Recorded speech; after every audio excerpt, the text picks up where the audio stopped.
Welcome back to Switch to Linux, another outdoor philosophy, and today we're going to continue our study of the Building a Bridge to the 18th Century by Neil Postman, and we're on chapter 6 looking at narratives. And this is a very fascinating chapter because narratives, what they are as we understand a narrative would be just a story, a telling of how things are. And this has been a big issue in our country of recent years because we're getting to this concept of narratives kind of turning themselves into battlegrounds where different views are speaking of narratives of other different views. Now half of the world doesn't really care and just says, let's just get on with life and, and treat others as we'd have them to be treated. But then there is a very separating faction in our society right now that just wants to scream that everything is just a narrative. We've all been pushed in these bad ways, and how dare we have these narratives and all this kind of stuff. And so with that being said, Postman looks at narratives and the source of narratives and comes to a conclusion I did not expect. So let's go ahead and dive on into some of what he's talking about.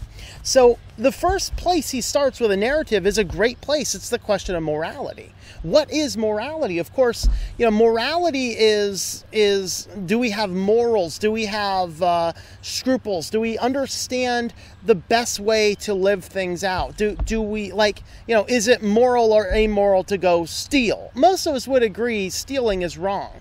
Most of us would agree killing is wrong. There's a lot of things, but then we cross the lines into, is an animal something, a creature that we can kill to eat, or is an animal something that we have to preserve and hold even more sacred than ourselves? And so we have this question of what is morality, that some things we can agree on in general on societies and some things we can't. And so he asks us a question of morality, and he actually talks about this in looking at the Talmud and versus Iowa law, right? So he says, page 99 to 100, much of what is specified in the code is disputed in Talmud, which takes as primitive, if not barbaric, Hambarani's morality. I don't know who that is. But much of what is in the Talmud is disputed by, let's say, the legislature of the state of Iowa. Who can say which of them is more moral? The legislative of the state of Iowa would claim it as moral worldview comes authoritatively from the instructions of the Son of God. So that raises an interesting question of which one is morality? If we have two different morals, Chip Ingram says this in a sermon. He says we all agree we need ethics, but nobody can agree on whose ethics are right. And of course, ethics would be more of a secular term of morality. The scriptures speak of a moral law, and most of your ancient religions, from Christianity to Judaism to Taoism to Buddhism to Islam, will teach a deep sense of morality. The problem comes is some of them will not define all people as those who need to uphold the moral code. Some of them will say morality only applies to people in our faith, and that's certainly a problem. Someone would say morality goes to all people. Someone would say all religions teach the same thing, which I fundamentally disagree with. But we can have that discussion on my other channel. But he comes in and he talks about what the place of reason was. He says the authority of religious systems was called into question repeatedly by an alternative transcendent authority, reason, which was offered in its place. Okay, so of course, Rousseau and his followers argued that while the reason may be useful in producing scientific truths, it is the sketchiest of maps which comes for the quest for moral truth, indeed, as an impediment to that quest. And that is a very fascinating observation, because this is what happens is in a world where we are post-faith, where we say you can believe whatever religion you want, but don't bring that religion into the public square. And most faiths say the public square is the place for the religion. So when you come in and say, cast that out, let's look at only science and only reason, now we have a fundamental problem of what is science and what is reason. Because as I've said at other places, I think through this discussion on this book, as a person with the highest degree you can have in the field of hardcore science, I will tell you that science is less about science and facts than it is about politics, money, and business. So if we base everything we have on the foundation of science, we are basing it on what is best for business and commerce and politics. And that's a problem, and it's a shaky place. All right. So Postman goes on here on page 101 to say, if one wishes to offer, as I do, an alternative to the Nietzschean, so Nietzsche, of course, if you're unfamiliar with Nietzsche's philosophy, he's the one that came up with this God is dead concept that say we don't need to take anything from any old religion. God is dead. Mankind can solve its own problems. He says, as I do, as a useful alternative to the Nietzschean and postmodern problem, parenthetically, there is no solution to it, only ways to ignore it. One will need to have a naturalistic foundation of morality. So in other words, Postman is saying that the foundation of morality doesn't come from science. It doesn't come from reason. It comes from nature. Okay? And of course, he writes down later, Freud called them, let's see, okay, what's important about narratives is that human beings cannot live without them. We are burdened with a kind of consciousness that insists on our having a purpose. Purposefulness requires moral context, and moral context is what I mean by a narrative. And that one fundamental point is what C.S. Lewis, the great Christian philosopher, came out and said, the real evidence of God is the fact that all of us have essentially a very similar moral code. Now, of course, he didn't live in a land where psychopaths are roaming the land like crazy. For whatever reason, we have a whole lot more people, and the biggest problem with being a sociopath and a psychopath is they have no moral compass at all. They exclusively seek only to fulfill their own morality, they're what's best for them. Irregardless, the rest of the world are tools for them to use to get ahead on what they want. This is why so many corporate CEOs are actually sociopaths. There's entire documentaries on that. You should look into it. It's kind of fascinating. But Lewis looked at that internal moral code that is in most of us, that most of us agree. Even a sociopath, they don't mind stealing from someone else, but God forbid someone steal from them. Okay? Even a sociopath understands morality that is inborn from somewhere that transcends beyond faith, it transcends beyond a church attendance, it transcends beyond all of that. C.S. Lewis said, and it's actually in the scripture, that God writes that on our hearts. You can find that in the scriptures in the book of Joel. All right. So Postman goes on to talk about this root. What he's talking about here on page 102, nonetheless, beginning with the Enlightenment, skepticism about traditional narratives became commonplace. In other words, this is the time of the Enlightenment ends that pre-modern era where people still looked as an ultimate source of authority in God of some form, whether that be a deist God, the Christian God, the Islamic God, whatever God you happen to worship. Prior to the Enlightenment time, we still lived in what was called a pre-modern society, which generally looked at God as a source. Well, the Enlightenment began to have skepticism about traditional narratives about God. So they became commonplace, at least among intellectuals. Such skepticism had wide dominion, including implications for political life. Okay, the story about the divine right of kings was challenged. Of course, this is really when monarchies started to collapse, and so you end up having this pursuit of reason outside of a pursuit of faith. So as Thomas Haskell remarks, Hume resigns himself to the imperfections of reason, shifted some of his trust to social customs and common sense, and sought out convivial company for a game of backgammon. Would that Nietzsche had done the same? In other words, we hope that Nietzsche would have probably done a little bit better. But basically, Haskell said that there's imperfections. Hume believed there were imperfections of reason. These people at that time didn't look at reason as the ultimate supreme authority. even most of them were still deists. They still believed in God of some form or another. And that's an important distinction to make as we examine everything here. Because where we've moved to in our current culture wants to excise everything of any faith, particularly the Christian faith of which I belong, and say none of that has any place at all in society. It's all pure thought. It's all pure reason.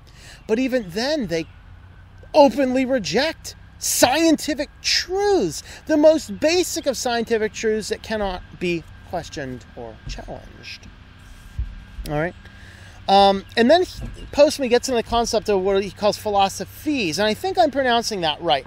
This isn't philosophy with a Y, this is philosophy with an E, and what this is a philosopher is concerned more with the nebulous transcendental thought. The philosophy is the person who is looking specifically at what action can be taken in the scope of these. So these were not people that were just sitting there in academic rooms smoking their cigars going, what if it's like this? It's kind of like when The Matrix came out. It was a big among the potheads to sit there passing your bowl. What if we're all really part of the Matrix, man? And it didn't really lead to anything. It was fruitless conversations, but the philosophies were more interested not in the philosophy, the concept of what might happen, but they were more interested in actual practical things. And that was kind of where the early founders of our country were really into that in that scope, because they cared more about they cared a whole lot more about the progression, the progression of society. So they wrote about the progression of society. So he mentions Franklin, Jefferson, Mason, Madison, Adams, Benjamin Rush, Joe Barlow, who Paine entrusted with his manuscript, The Age of Reason, Cutler, Priestley. All these guys here, they were the great philosophies of America. And most of them were deists, but they were more interested in the practical life, not just talking about the various differences and the various things. And so here is where he gets this concept of, where Postman gets this concept of what really is in the narrative. And he comes down and says, where in God's name did these men get their ideas? Some of these ideas did in fact derive their authority from God's name. Their narrative certainly included divine principles, all of them, from Rush, who is a devout Christian, to Paine, who was hostile to traditional Christianity. All of them ultimately believed in a creator who intended humans to have inalienable and natural rights. So even in the light of the peak of the Enlightenment, most of the people who founded this country were not Christians, as the church will sometimes teach you. They were deists. The difference is the Christian believes in a very specific monotheistic God whose Father is God the Father, whose Son is Jesus Christ, who came on earth, died on a cross for our sins. That is a Christian God. A deist believes there's a God, at least one God. It could be monotheistic, it could be polytheistic, it could be pantheist. But regardless, a deist believes in an outside creator who has endowed the creation, including the humans, with inalienable rights. That was the heart of what was the Enlightenment. Our country wasn't founded necessarily on Christian principles, it was founded on Enlightenment principles. So we come into one question. Exactly how can their narrative help us to manage things in the century ahead? There are several ways I'd like to suggest. First and most obvious is to reaffirm the necessity of a transcendent narrative. For without one, we can have no sense of purpose. Without a sense of purpose, we're left only with the power and the source of authority. That is what Nietzsche and I might add, Martin Heidegger failed to grasp. When they had finished their brilliant critiques of traditional narratives, what were they left with? Nietzsche spent the last 10 years a lunatic. Heidegger fell in love with Adolf Hitler. This was not a mistake the philosophies made. They They proceeded with the narrative centered on skepticism, reason, and natural rights, to which they added the force of divine principle. At the risk of vastly oversimplifying their story and perhaps omitting some important detail, here is Postman's a version of it. He says, quote, "The universe was created by a benign and singular God who gave to human beings the intellect and inspiration to understand his creation within limits, and right to be free, to question human authority, and to govern themselves within the framework established by God and nature. Humanity's purpose is to respect God's creation, to be humble in the awesome presence, and with honesty toward and compassion for others, to seek ways to find happiness and peace." Okay, so the reality is that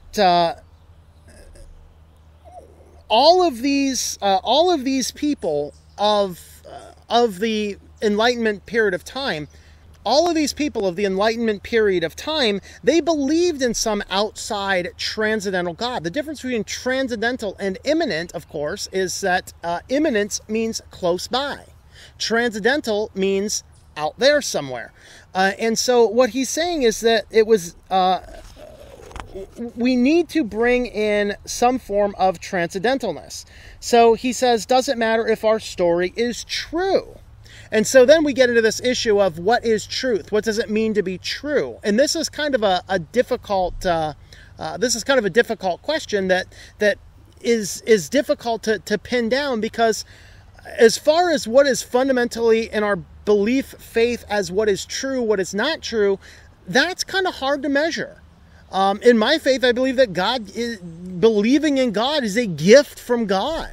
We can't believe him the way the Christian God would believe him without his gift. And so if you don't have it, what do you believe? So this is a very difficult question, the matter of what is the truth of the matter. And so he gives a long explanation here. I'm going to go ahead and skip by that part there. And he finally settles on this. The measure of a narrative truth is in its consequences. So the consequences are what measures the truthness of an individual narrative. That's kind of the important take-home message that we need to have. And so what he's kind of getting at here is that ultimately, if you look at where all of the different directions go, we need to look to an outside force to understand where we go as a society, morally and otherwise. He writes here on page 112 that there is a tendency as part of our nature toward our being moral, detesting wanton killing, honoring parents, caring for children, speaking truthfully, loving mercy, overcoming egotism, and all the other exhortations we find shared by sacred texts as a legacy of the Enlightenment. Okay, the Enlightenment people believed ultimately and fundamentally that that's what we needed. We needed to get to the place where we could come to some common ground on morality as a pluralistic society. And of course, the problem is that if you devoid any outside force, if you devoid outside truth, outside morality, you're left exclusively with reason. And he writes this: It is clear that we have been recent witnesses, if not participants, in the rise and fall of three hideous stories, each of which claimed with absolute certainty, each of which demeaned and then tried to eliminate other narratives, each of which lasted long enough to produce unprecedented mass murder: Nazism, fascism, and communism. It also assumed that, as we proceed into the postmodern world, we are bereft of a narrative that can provide courage and optimism, that we are faced what Havel and others have called a crisis in the narrative. Old gods have fallen, either wounded or dead, and new ones have been aborted. We are looking, he said, for new scientific recipes, new ideologies, new control systems, and new ideologies. In other words, we seek new narratives to provide us with an elementary sense of justice and ability to see things as others do, a sense of transcendental responsibility, archetypical of wisdom, good taste, courage, and compassion. Here's the problem. Once we've excised gods, all gods, whatever God it is, we have lost track of what is good. and what is true. So he says, I take these men to mean what I would like to say. Science and religion will hopefully, usually, and life-giving only if we learn and read them with a new humility as tales, as limited human renderings of the truth. Now, of course, I disagree with them a little bit on that from the Christian perspective. But again, the Christian perspective doesn't teach me to hate anybody, even those who reject my faith and those who would seek to destroy my faith. I don't look at hatred towards any of those people, and I'm not commanded to. In fact, to the contrary, I'm commanded to love those people just the same. Okay, so ultimately Postman gets to the final point, the final culmination that he's getting to. He says, we can only make the human tale larger by making ourselves a little smaller. That's key, because how many people in our modern large narrative culture are looking at everything and just trying to build themselves up, make themselves more important. When you build yourself up, when you make yourself more important, you rise more challenges into your life than you can possibly imagine. All right. He says, by seeing the vision of each of us as granted is but a tiny fragment of a much greater truth, not given to mortals to know. It is the technology God that promises, yes, you can have it all. My own limited reading of Scripture tells me that was never a promise made by God. What is promised is only that we should have such an understanding that is sufficient for each one and for a time. For people who believe that promise, the challenge of retelling our tale for the new and changing times is a test, not only of our wisdom, but of our faith. Ultimately, when we look at narratives, the take-home message here, we have to look outside ourselves as individual people and outside ourselves as a culture and as a society. We have to look to an outside God. That's my take-home message. So let me know what you think in the comments down below. You can help support the channel at switchtolinux.com/support. Check out the Patreon page, patreon.com/TomM. And you can pick up a t-shirt like this one at shop.switchtolinux.com. So thanks for watching. I hope that you enjoy switching to Linux.